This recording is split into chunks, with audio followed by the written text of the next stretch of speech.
J'étais trop stupéfaite pour l'appeler. Je me suis contenté de regarder. Mais ensuite, je l'ai vue. Une ombre. Quelqu'un était à côté d'elle. Une silhouette trop grande pour être un enfant. Trop immobile pour être réelle.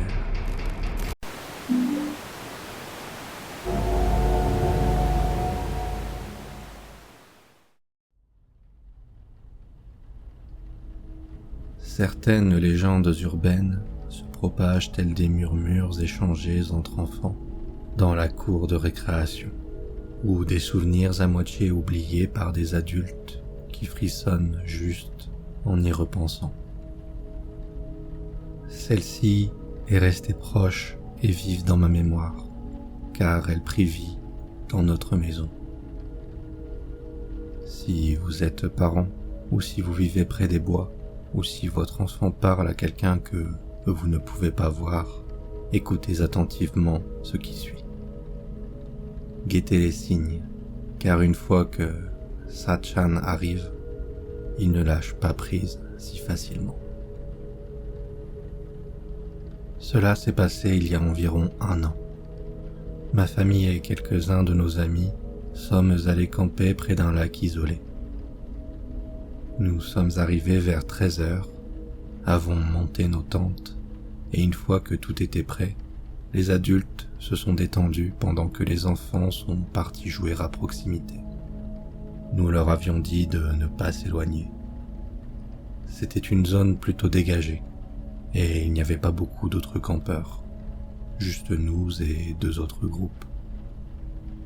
Nous pensions que c'était assez sûr. À l'approche du soir, nous avons commencé à préparer le dîner. Quelqu'un a appelé les enfants pour qu'ils reviennent. Mais quand ils sont arrivés, notre fille, qui était en première année à l'époque, manquait à l'appel.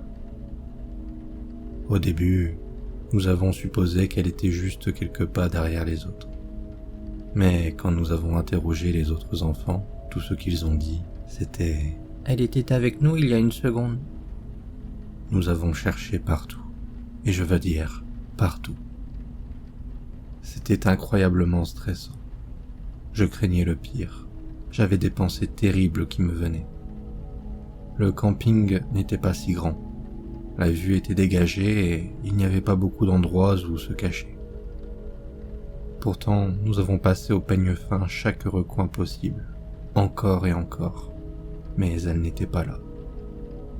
C'était un sentiment au-delà de la terreur. Même le gérant du camping avait l'air secoué. « Ça n'est jamais arrivé avant », avait-il marmonné en cherchant, clairement perturbé. Le soleil s'était couché. L'obscurité s'était installée, et une pensée morbide a commencé à s'insinuer dans tous nos esprits. Oh mon Dieu, et si elle était tombée dans le lac? Nous étions sur le point de contacter les autorités quand, de nulle part, elle est revenue, tout simplement. Elle est sortie des bois comme si de rien n'était. Nous nous sommes précipités vers elle, bien sûr. Nous pleurions, en panique, lui demandions où elle était allée. Elle a cligné des yeux et a dit d'un ton neutre « Je jouais avec Sachan ». Sachan? C'était le nom de son ami imaginaire. Elle parlait de Sachan depuis un certain temps déjà. Au début, nous avions supposé que Sachan était juste un nom qu'elle avait inventé pour l'une de ses poupées. Mais non, il s'est avéré qu'elle avait nommé la poupée d'après Sachan, et non l'inverse.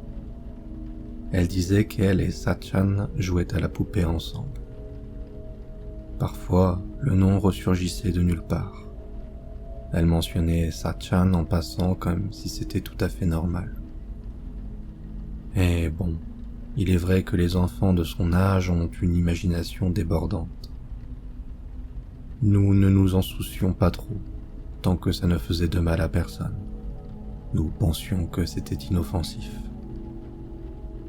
Ce soir-là, nous nous sommes excusés auprès de tout le monde pour le dérangement qu'elle avait causé, et nous avons continué notre séjour. Notre fille était revenue et en sécurité, et c'était tout ce qui comptait pour nous. Après notre retour à la maison, elle semblait aller bien. Elle était comme d'habitude. Mais bien qu'elle mentionnât encore Satchan de temps en temps, ses vrais amis l'accaparaient davantage. Progressivement, elle a arrêté de parler de Satchan complètement. J'ai ressenti un certain soulagement. Peut-être que cela signifiait qu'elle sortait de cette phase, qu'elle apprenait à se soucier davantage du monde réel. Tout semblait normal à nouveau, jusqu'au jour où mon fils est venu en courant vers moi et a dit « Chan joue avec un homme que je ne connais pas dans sa chambre. » Il parlait de sa sœur qui jouait avec un homme. Panique immédiate. Y avait-il quelqu'un dans notre maison ? Je me suis précipité à l'étage. Mon cœur battait la chamade et j'ai trouvé ma fille seule dans sa chambre, assise tranquillement en train de jouer avec ses poupées. « Est-ce qu'il y avait quelqu'un ici ?» ai-je demandé en essayant de paraître le plus calme possible. Elle a levé les yeux et a dit « Oh, tu veux dire Satchan ? Il m'a demandé de jouer, alors je jouais avec lui il y a 1 minute. » Satchan était un homme, pas une petite fille, pas une poupée, un homme. Et maintenant, non seulement ma fille pouvait le voir, mais mon fils aussi. Ce n'était pas seulement son imagination. Y avait-il vraiment quelqu'un qui s'introduisait chez nous, qui espionnait peut-être notre famille ? Est-ce que cela durait depuis des années sans que nous ne le sachions ? Je me suis senti comme le pire parent du monde à cet instant.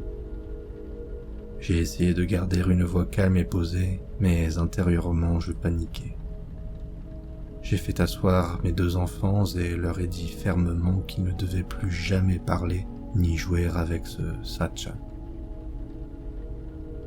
Plus tard, ce soir-là, j'ai raconté à mon mari ce qui s'était passé. Il a froncé les sourcils et a dit « Tu sais, je me souviens en fait d'avoir entendu une histoire comme celle-ci, une légende urbaine il y a des années. » Il se souvenait vaguement de quelque chose, un récit sur un homme que seuls les enfants pouvaient voir. Une de ces histoires comme Kuchisake Onna, celle qui se termine par « Si un enfant la suit, il ne revient jamais ».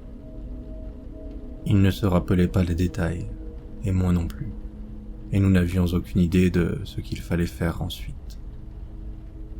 Cependant, le malaise demeura, la peur ne s'est pas dissipée. Nous avons repris notre quotidien, mais au fond de moi, c'est comme si j'attendais qu'il se passe quelque chose. Et puis, quelque chose s'est effectivement produit. Une nuit, je me suis réveillé brusquement. Je ne sais pas pourquoi. Aucun bruit, juste quelque chose qui n'allait pas. Il faisait noir. Le salon était plongé dans l'obscurité totale. Et c'est là que je l'ai vue, ma fille.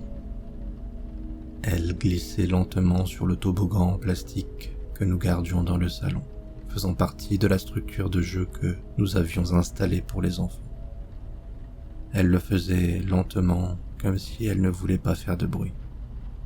J'étais trop stupéfaite pour l'appeler. Je me suis contenté de regarder. Mais ensuite, je l'ai vue, une ombre.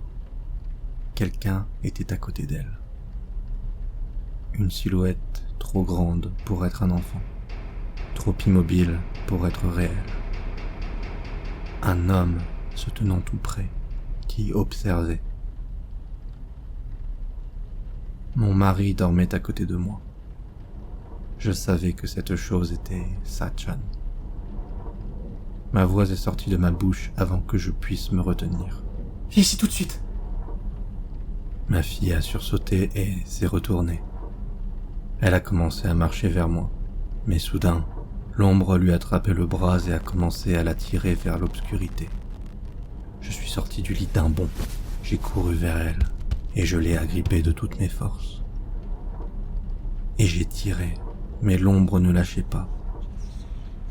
Elle avait plus d'un bras, peut-être 5, 6. Je ne pouvais même pas crier, ma terreur était trop grande. Je luttais simplement avec elle en silence, repoussant ses membres froids qui agrippaient ma fille. Pourquoi n'ai-je pas crié pour appeler mon mari? Il était juste là, endormi à côté. Mais à ce moment-là, il n'existait plus. Rien n'existait, sauf cette chose et ma fille. Je ne pouvais pas lever les yeux. Quelque chose me disait que si je voyais le visage de Satchan, ce serait la fin.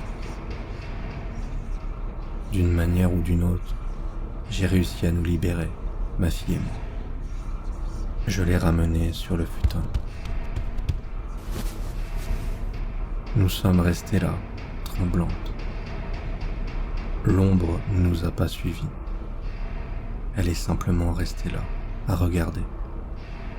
Ça a peut-être duré 1 heure, ou peut-être seulement 10 minutes. Mais finalement, la sensation a disparu et l'ombre s'est évanouie dans l'obscurité. Ce n'est qu'à ce moment-là que je me suis souvenu de l'existence de mon mari. Je l'ai secoué pour le réveiller.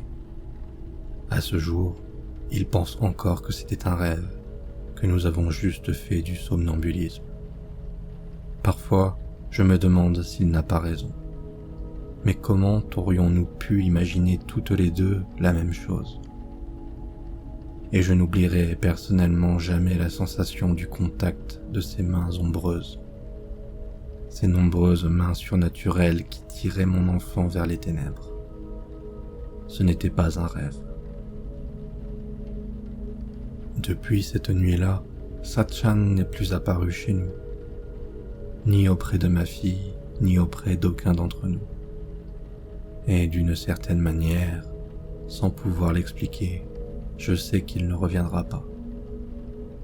Donc, si votre enfant vous parle un jour d'un ami imaginaire nommé Satchan, soyez prudent. Surveillez les ombres. Vérifiez sa chambre la nuit et ne le laissez jamais jouer seul dans le noir avec quelque chose que lui seul peut voir.